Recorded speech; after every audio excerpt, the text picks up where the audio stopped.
ujian seperti apa itu akan apply di kerjaan, Iya. nggak wonder akan sebagus itulah gitu kan.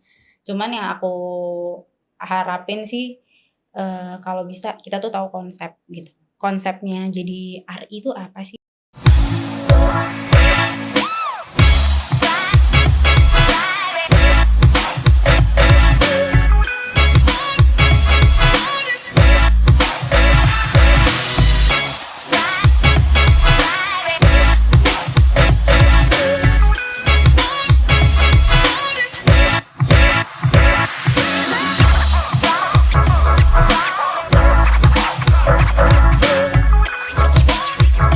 Halo Sobat Perminyakan, kembali lagi di BHP, Bincang Hangat Perminyakan.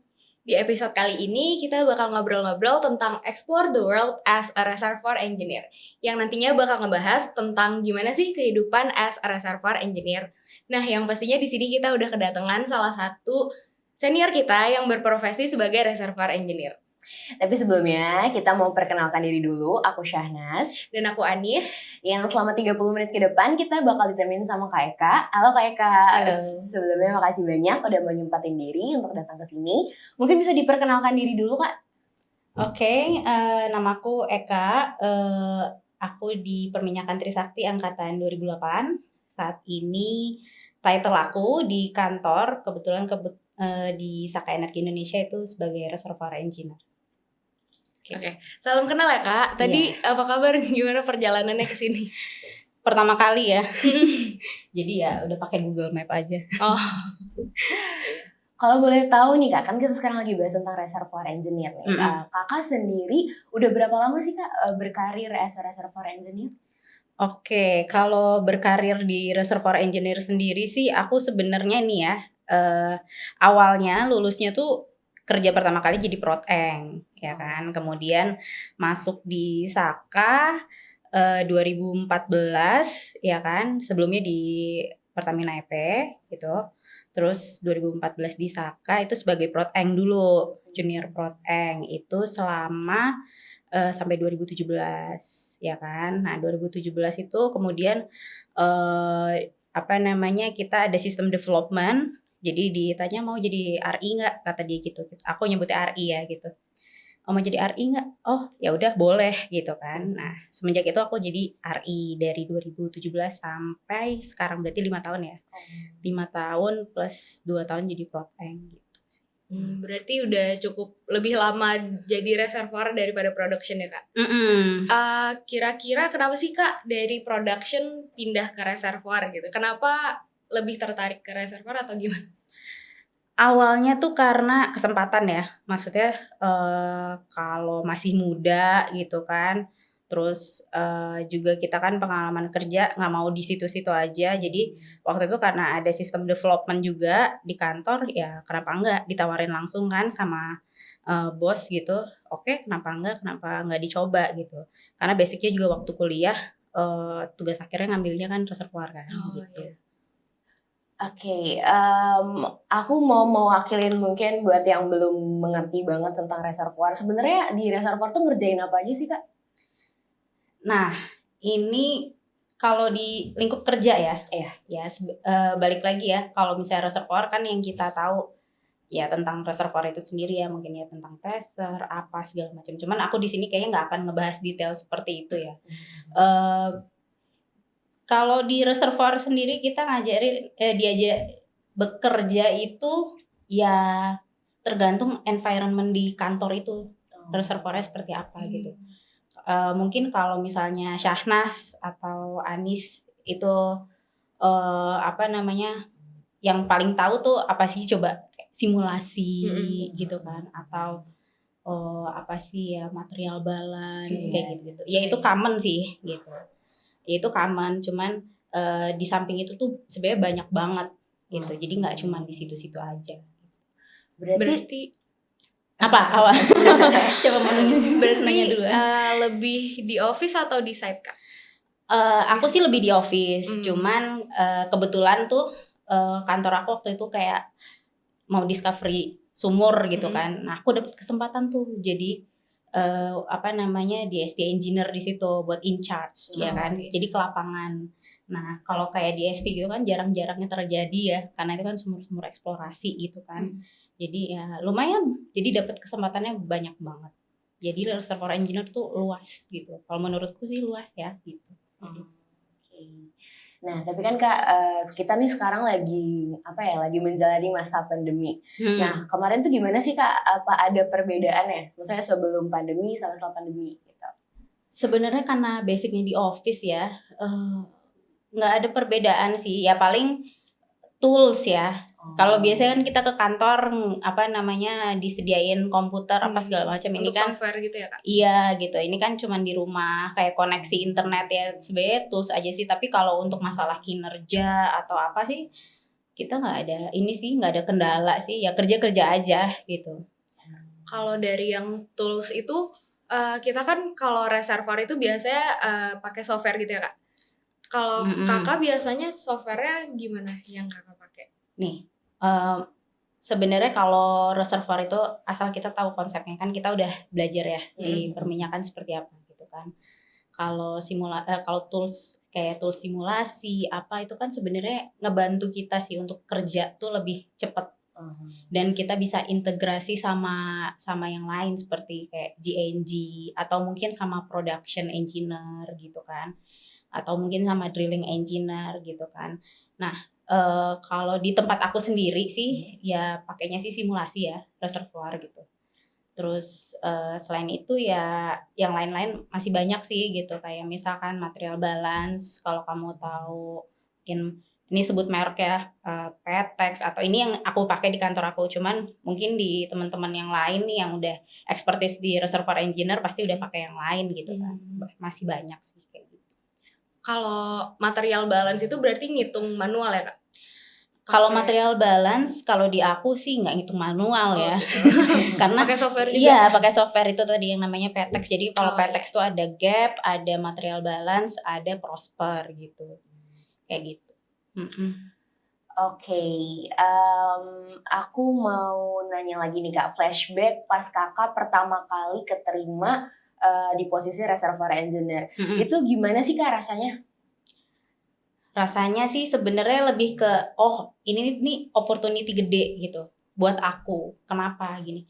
Jadi kalau kita kerja gitu kan, selain kita ngedalemin apa sesuai title kita gitu, kita juga harus melihat kan flow bisnis proses yang ada di kantor kita gitu. Ilmunya itu tuh kayak gimana sih flow bisnisnya gitu kan. Nah, waktu itu karena ditawarin reservoir, ya aku nggak jawab nggak mau, bukan karena perut gitu-gitu aja, bukan ya gitu. Cuman ada kesempatan nih, ya udah kenapa enggak. Toh memang kan aku waktu itu nggak bersinggungan sama sekali ya sama simulasi. Bahkan simulasi itu aku baru bener-bener di develop itu sama manajer aku waktu itu, yang memang dia basicnya RI. Itu namanya Mbak Rini. Mbak Rini tuh angkatan perminyakan 91. Jadi Mbak Rini Saputra tuh bener-bener dia develop aku untuk jadi RI itu. Dan dari situ ya udah memang terus aja kayak gitu sampai sekarang kayak gitu sih. Berarti mencoba hal baru gitu ya Kak di reservoir Ya mencoba mendalami hal yang ya waktu itu kan kurang lebih aku 3 tahun ya berhubungan dengan Proteng gitu kan. Dan ke lapangan juga, cuman memang nggak yang in charge full gitu, nggak gitu. Cuman ya enak kan jadinya kalau misalnya kita Proteng ada ilmunya, terus habis itu ketambahan reservoir, jadi tuh kita dapet nih flow-nya seperti apa gitu. Kalau dari Proteng ke RI-nya itu kira-kira perlu beradaptasi lagi nggak Kak di lingkungan baru atau? Enggak, karena kebetulan aku kan satu departemen tuh ada semua gitu kan, dari RI, GNG, terus Proteng juga gitu kan. Jadi ya sebenarnya adaptasinya sama teman-teman aja gitu kan. Cuman kan ya sesuatu hal yang baru, istilahnya lebih ke objektif pekerjaan kita kan berubah. Ya, istilahnya yang tadinya tuh kita mungkin berurusan dengan well test yang produksi, data-data produksi. Nah, ini tuh kita lebih ke sama data-data produksi itu kita olah juga untuk disimulasi, cuman ya pekerjaannya agak beda lah sedikit. Oke. Nah, berarti agak susah juga ya Kak beradaptasinya sebenarnya. Ya susah-susah gampang sih, Kak. Kebetulan di lingkungan kerja aku, di departemen aku tuh semuanya support gitu. Jadi apapun yang waktu itu karena masih junior ya. Jadi apapun yang junior mau, yang penting dari kitanya nih, kita tuh mau nggak sih buat ngegali kayak gitu. Kita tuh ada curiosity nggak sih buat ke situ gitu. Kayak mau nanya ini, mau nanya itu, istilahnya ya anggap aja kita tuh nggak tahu apa-apa gitu kan. Jadi nanya hal detail sedetail mungkin ke teman-teman waktu itu di subsurvey sih pasti selalu dijawab dan emang bener-bener di develop kayak gitu. Aku mau nanya nih Kak, selama Kakak berkarir secara software engineer, apa sih Kak pengalaman yang paling, aduh susah banget nih, paling berat gitu di selama Kakak berkarir? Gini ya, aku nggak tahu ya gimana yang lain. Cuman aku tuh sebenarnya paling males simulasi karena kayak banyak banget kan harus history matching atau apa karena kan tadinya broadeng gitu kan. Ya bukan susah sih ya, lebih ke bisa sih, cuman kayak rada males, adalah males-malesnya gitu tuh ada gitu. Iya. Males banget nih ngerjain kayak gini karena kan berhubungan dengan simulasi tuh rada ada yang lama kayak gitu kan. Terus ya tapi ya dijalanin aja sih kalau kayak gitu. Mau gimana? Kalau dari pekerjaan nih Kak, Mm-mm. misalnya ada nggak sih kadang kayak misalnya satu lapangan datanya nggak lengkap gitu, misalnya mau history matching nggak bisa, atau mungkin Kakak udah ngerjain tapi ternyata nggak sesuai, ada yang salah gitu. Itu pernah nggak sih Kak? Terus gimana cara ngatasinnya kira-kira? Pasti ya. Iya. Jadi ini buat adik-adik nih ya yang masih kuliah gitu. Kalau kamu ngelihat data di kampus tuh itu bener-bener ideal. Ya Iya. menurutku tuh sangat-sangat ideal. Tapi saat kamu udah di dunia kerja itu tuh yang kamu hadepin, data nggak ada, terus gimana? Ini kalau lapangan ini bisa nggak ya pakai analog lapangan lain kayak gitu-gitu. Iya. Nah, yang kayak gitu-gitu sih tantangannya tuh yang ya lumayan sih gitu. Kayak gitu tuh. Nah, itu yang nggak idealnya tuh yang kayak gitu-gitu Itu sih. biasanya gimana tuh Kak? Ya biasanya nih jadinya soft skill ya. Iya. Oke. Jadi soft skillnya kita tuh makanya kalau kayak gini-gini tuh ketemu sama orang, terus ketemu kalau di kampus tuh ketemu sama senior yang mungkin udah kerja. Ini bagus banget buat ngedevelop soft skill kamu gitu. Jadi waktu di kerjaan itu kita bakal ketemu sama orang yang macam-macam kan, gitu kan. Kadang apa yang ada di komputer kerja kamu, segala macam deh, data atau hasil evaluasi orang, belum tentu semua ditaruh, ya kan. Nah, sama orang itu istilahnya gitu, sama senior kita atau sama partner kerja kita gitu kan. Nah itu tuh hubungan kamu sama teman kantor tuh aku bilang ya harus baik gitu. Jadi di situ kita bisa diskusi ya kan. Mintanya dari situ pendekatannya. Kalau aku ya gitu. Dan so far sih semua ngebantu gitu. Dan itu benar gitu. Jadi nggak semua hasil evaluasi itu ada di depan mata kamu gitu kan. Jadi kita juga harus komunikasi sama sebelah kita lah, sama teman kantor kita lah. Ya, karena siapa lagi kan? Kita kan kerja nggak sendiri gitu, teamwork kan. Kayak gitu. Jadi harus ini ya Kak, inisiatif gitu, nanya-nanya ke Iya. teman-teman, ke orang-orang. Jadi kalau ada kerjaan yang salah, biasanya enaknya tuh sebelum kerjaan kita dijudge salah, kita bisa nanya nih sama teman kita yang mungkin kalau aku bilangnya lebih senior ya, pengalamannya lebih banyak dari aku. Nanya, Mas, Mbak, ini tuh kerjaan aku udah oke belum sih? Coba dibikin PowerPoint, terus dipresentasiin sedikit. Ada masukan atau enggak gitu. Yang kayak gitu-gitu. Jadi masalah tuh nggak dihadapin sendiri. Terus udah kalau salah nggak dikerjain, nggak gitu kayak gitu. Berarti sebenarnya environment Kakak tuh sebenarnya mendukung banget ya Kak? Iya sih, kalau alhamdulillahnya gitu ya. Kalau di kantor aku ya gitu. Jadi happy. Oke Kak, tadi kita udah bahas soal duka-dukanya. Nah, sekarang aku mau nanya soal sukanya sekarang Kak. Sukanya Kakak selama jadi reservoir engineer tuh apa aja sih Kak? Banyak. Ya maksudnya banyaknya di sini sih kita nggak bilang materi ya gitu. Aku sih lebih ke ya namanya kerja sebenarnya kan nyari duit ya gitu. Kalau ditanya kerja nyari apa, bukan nyari pengalaman. Kalau aku bilang aku kerja nyari duit gitu kan. Cuman ya balik lagi, aku dapat pengalaman banyak, aku dapat ilmu banyak dan ketemu orang kan banyak ya. nggak cuman dari Trisakti aja nih perminyakan gitu, senior yang lain juga gitu.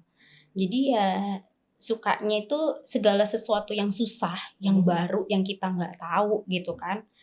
eh itu tuh kayak bebannya tuh dibagi bareng gitu loh. Dibagi barengnya tuh karena yang lainnya juga ngebantuin kayak gitu. Kita nggak belajar sendiri gitu. Terus apa ya? Ya ini aku nggak tahu ya antara suka atau duka ya. Di aku kerja kan 2013. Jadi RI 2017 gitu kan. Itu kan lapangan-lapangan yang dikerjain pada saat itu di kantor aku gitu kan udah lumayan lama ya, mature gitu kan. Jadi udah banyaklah teknologi yang masuk gitu. Ya susahnya nih, ada susahnya ya.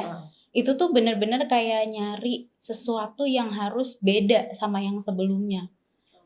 Iya kan, yang nyari tuh ya nyari untuk lapangan ini harus diapain lagi nih gitu kan.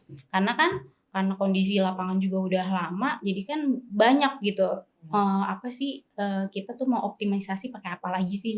Nah itu ya susah, menurutku susah ya, karena udah nggak bisa konvensional lagi gitu loh. Jadi udah masuk macam teknologi dan itu balik lagi kita kan belajar hal baru ya. Jadi ya sukanya jadi banyak pelajaran baru karena kita create something new kan gitu di lapangan yang udah lama lah istilahnya kayak gitu sih. Berarti seru juga ya Kak, lebih ke lingkungan sekitar orang-orangnya gitu yang bikin Kakak jadi bertahan sampai sekarang gitu.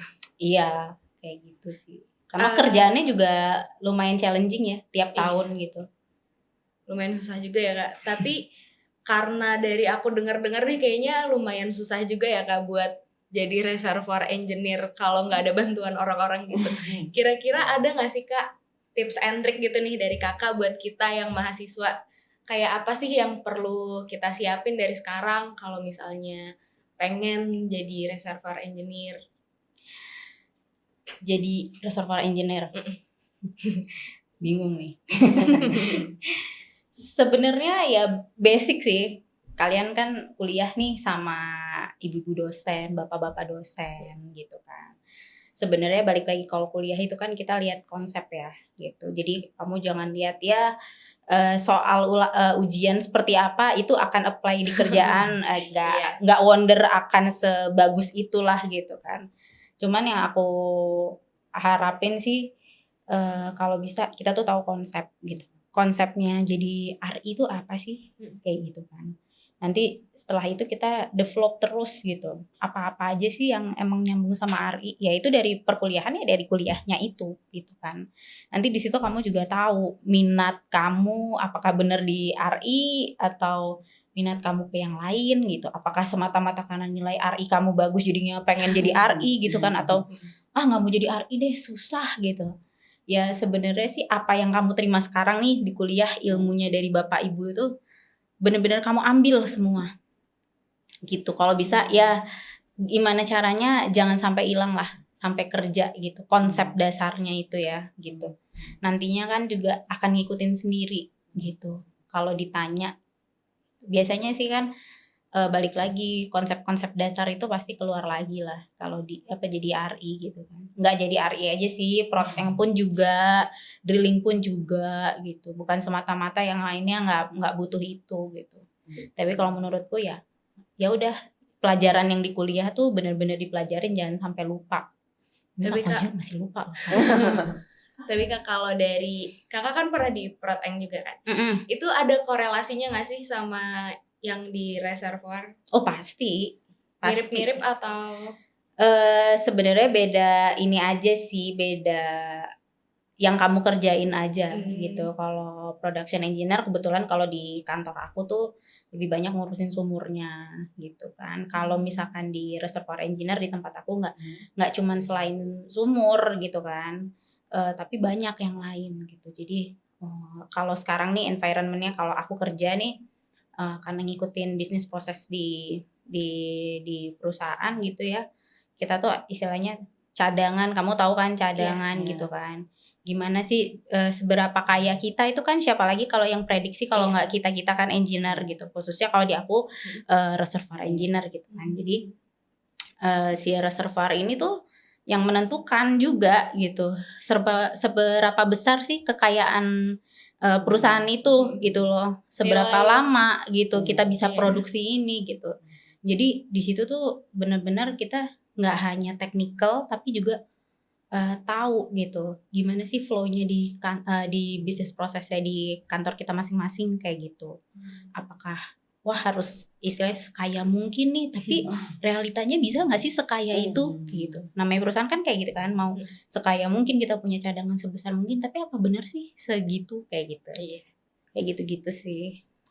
Oke, aku tuh sempat penasaran nih Kak, sebenarnya teori-teori yang kita dapetin di kampus itu sebenarnya benar-benar digunain banget nggak sih Kak pas kerja gitu, kayak kepake banget atau masih banyak sebenarnya yang harus kita pelajarin hal-hal barunya lagi nanti? Pastinya kalau yang di kampus tuh kepake banget ya. Contoh kalau RI apa sih yang C1 sampai terakhir. Nah, itu sesimpel baca itu aja itu ada di kantor. Report seperti itu gitu. Ya, balik lagi kalau data di kampus kita tinggal jawab kan ideal. Nah, itu nggak selamanya kamu temuin kayak gitu di kantor kayak gitu-gitu. Jadi sebenarnya secara konsep ilmu di kampus ya sangat-sangat kepake. Kalau kamu mau ini ya, maksudnya mau gali gitu kan. Ya persamaan nama-nama orang yang kayak gimana-gimana itu semua ada. Jadi saat kamu pakai software nggak serta-merta kamu pakai software itu tapi kan nggak tahu ngejalaninnya gitu kan. Dia prosesnya pakai rumus apa, itu kan juga harus paham di situ kayak gitu. Kayak gitu sih, apa sumurnya dipakai, kalau pakai persamaan ini buat sumur ini cocok nggak ya kayak gitu. Sesimpel itu sih.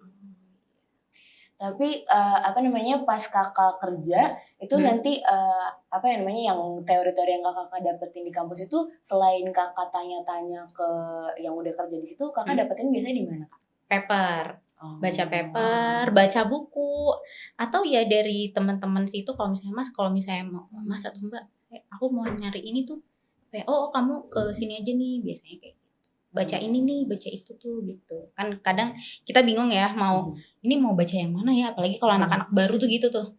Baca yang mana duluan ya? Di kampus kayaknya nggak belajar ini deh. Nah, itu tuh kita harus ngobrol satu sama lain.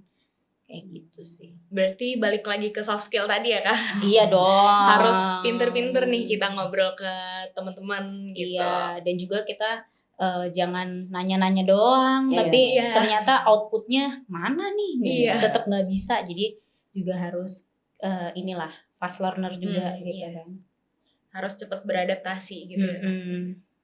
Kalau menurut kakak nih, gak tahu ya ini menurut kakak agak sensitif apa enggak? Apa tuh? Aku mau nanya nih, jadi kalau jadi reservoir engineer itu kan lumayan sulit nih Kak. Kira-kira menurut kakak worth it gak sih salary yang dikasih sama company-nya? Kalau sekarang aku ya worth it aja. Kalau dulu Kak di awal-awal atau mungkin sebagai production engineer? Balik lagi sih, gimana kamu kehidupannya sebesar apa? Kalau aku dari dulu sih kerja ya oke-oke aja lah salary gitu. Maksudnya memang banyak yang lebih gede lah gitu. Itu kan semua tergantung dari masing-masing kamu kerja di mana gitu kan. Gimana ya kalau rezekinya memang dapat yang company yang lebih besar lagi, mungkin ya gajinya mungkin lebih oke. Cuman kalau kita sih ngelihat range aja ya. Kalau range-nya oke ya jalanin sih. Tapi gitu. Berat banget, maksudnya dari kerjaannya itu sangat berat kah atau enggak terlalu berat gitu? Beratnya sih sesuai porsi, ya sesuai title kamu gitu. Kamu nggak akan diberatin sama yang lain kayak itu. Oke Kak, ini pertanyaan terakhir. Mungkin ini bisa jadi closing statement-nya Kakak. Boleh kasih sedikit motivasi nggak sih Kak buat sobat perminyakan yang sekarang lagi kuliah gitu dan punya impian untuk kerja di industri migas, terutama buat yang mau jadi cita-cita jadi reservoir engineer? Jadi hal dasar selain kita belajar nilai cukup bagus gitu, ya nilai nggak cukup, yang penting kita paham. Itu tuh nomor 1 deh menurut aku. di kuliah jangan disia-siain deh. Aku aja mungkin dulu agak nyia-nyiain ya. Jadi kebut-kebutannya tuh pas kerja gitu. Dikebut-kebutnya pas kerja dan di-compare sama yang lain gitu. Jadi agak effort juga tuh di situ. Yang penting sih kalau memang lagi kuliah nih, kuliah yang bener, dengerin dosennya, kerjain tugasnya, jangan ngeliat sana sini ya. Kalau bisa ya kerjanya bareng lah gitu kan. Cuman kalau bisa kalau temennya nggak paham atau kamu nggak paham, ya diskusi lah, ngobrol kayak gitu. Jadi pahamnya bisa bareng-bareng, ujiannya keluarnya bagusnya bareng-bareng. Itu satu. Yang kedua, jangan lupa interaksi sama teman-teman yang lain gitu. Aku sih bukannya bilang kalau teman-teman yang jarang interaksi itu nanti di dunia kerjanya jelek ya gitu, enggak gitu. Cuman untuk aku yang dulu sebenarnya lulus SMA juga temen yang nggak terlalu banyak atau gimana, waktu kuliah tuh lumayan ini juga ya wah ini kalau nggak punya temen kita mau nanya sama siapa kayak gitu. Terus kalau nggak nanya sama yang udah pernah gitu selain dosen yang mungkin yang lebih enak buat diskusi, ya mau siapa gitu. Dari situ kan juga terbentuk ya soft skill gitu. Jadi kita gimana sih cara berbicara sama orang kayak gitu. Jadi ya menurut aku kuliah iya, organisasi juga iya gitu. Memang sih di CV juga organisasi nggak terlalu itu. Cuman ya itu bisa jadi nambah-nambah pertimbangan juga kan kalau kita tuh cara ngomongnya juga oke kayak gitu sih. Berarti dulu kakak juga lumayan aktif di organisasi ya kak? Ya nggak aktif banget ya. Kalau di Trisakti perminyakan ya himpunan ikut, terus sama IATMI, kayak gitu-gitu. Oke Kak, berarti dari apa yang kita dapetin dari kakak nih udah lumayan banyak banget ya Kak. Kita udah dapet motivasi, dapet cerita-cerita kakak, dapet pengalaman, suka duka, segala macamnya. Terus kayaknya kita udah di penghujung acara banget nih Kak. Makasih banget sebelumnya udah bisa datang ke sini menyempatkan waktunya. Makasih juga ya Ani, Syahnas. Makasih banyak kak. Jadi jangan takut jadi RI. Nggak takut kok Kak. Nanti mungkin akan dicoba. Ya udah kalau gitu mungkin dari aku Anis, aku Syahnas. Kita pamit undur diri, sampai ketemu di BHP selanjutnya. Bye bye. Thank you semua.